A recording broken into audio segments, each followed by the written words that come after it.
Brooke thinks Katie's a thief as Eric makes a stunning designer announcement. The Bold and the Beautiful recap, Wednesday, January 14. Wednesday's episode of The Bold and the Beautiful drew a brutal line between the Logan sisters as Brooke Logan Forrester crossed a shocking boundary by accusing Katie Logan Spencer of theft, while Eric Forrester made a career-defining move that could permanently reshape the fashion war in Los Angeles. With family loyalty fracturing, romantic tensions simmering, and professional rivalry exploding, the hour proved one painful truth: no one wounds quite like family. Donna caught in the crossfire as Brooke turns on Katie. At Forrester Creations, Donna Logan Forrester once again found herself wedged between her feuding sisters. Speaking privately with Brooke and Ridge, Donna admitted she was worried about Katie. Brooke's immediate assumption was medical. Launching a fashion house under intense scrutiny would be overwhelming, especially for someone with Katie's history. Donna corrected her. Katie wasn't sick. She was overwhelmed. Ridge shrugged it off. Stress was inevitable, he argued. Katie had chosen this path. But Donna wasn't talking about pressure. She was talking about family. She expressed her hope that despite the tension, they could stay united. Being caught in the middle was painful and exhausting. Brooke had no interest in unity. "She's stealing from me," Brooke's explosive accusation. Brooke's frustration boiled over into something far darker. In her mind, Katie wasn't simply launching a competing fashion house. She was stealing from Brooke and Ridge by using the Logan name. To Brooke, that name represented her legacy, her battles, her sacrifices, her success. Katie's decision didn't feel strategic, it felt personal. Ridge immediately backed her up, agreeing that the move was provocative and disrespectful.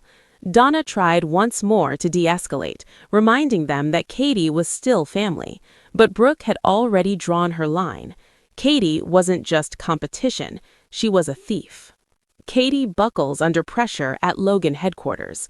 Across town, the reality of that war was already pressing down on Katie. At Logan headquarters, she fielded a tense call from the media. Questions came fast and sharp. The biggest concern? Who was her designer?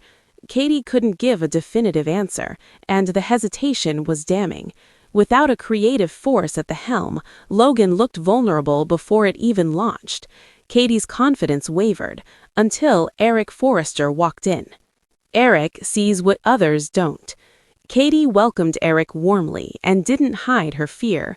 She laid out her vision for Logan, modern, elegant, and distinct from Forrester Creations, and admitted she needed help turning it into reality. They discussed potential designers, including Deke Sharp, whose talent Eric acknowledged despite his rocky past. But even as they reviewed portfolios together, the truth became unavoidable. None of them were right. None of them captured the soul of what Logan was meant to be. The conversation inevitably turned to Brooke and Ridge. Katie acknowledged the backlash, but she didn't retreat. Logan wasn't a provocation, it was her identity, and she refused to give it up. Eric drops a bombshell.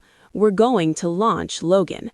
As Eric grew more animated about Katie's vision, something shifted. Consulting wouldn't be enough. Eric looked at Katie and made a decision that will send shockwaves through the fashion world and the Forrester family. He didn't just want to advise, he wanted in. Eric announced that he would design for Logan, standing beside Katie to launch the fashion house together. He praised her instincts, her courage, and her vision, and made it clear Logan wasn't a gamble, it was a certainty. "We're going to launch Logan," Eric declared. For Katie, it was validation at the exact moment she needed it. For Brooke and Ridge, it was a betrayal they never saw coming. Dylan's gratitude and a brewing complication. Back at Forrester Creations, Dylan gushed to Electra Forrester and Will Spencer about the possibility of working there. She couldn't stop thanking them for everything they'd done, from emotional support to changing her circumstances entirely. Electra reassured her that their friendship was real, pulling Dylan into a warm embrace. But once Dylan left, the mood shifted. Alone at last, Will and Electra locked lips, their chemistry undeniable. Yet Dylan's growing presence loomed large. The lines between friendship, dependence, and jealousy are already blurring, and cracks may be forming faster than anyone realizes. What comes next? Wednesday's episode laid the groundwork for explosive sellout. Brooke's resentment towards Katie has hardened into something dangerous. Eric's decision will ignite a full-scale Forrester civil war. Katie, empowered by Eric's belief, is no longer standing alone. Dylan's presence threatens Electra and Will's fragile balance. Family loyalties are splintering, and pride is becoming a weapon. On The Bold and the Beautiful, when family goes to war, no one walks away unscathed.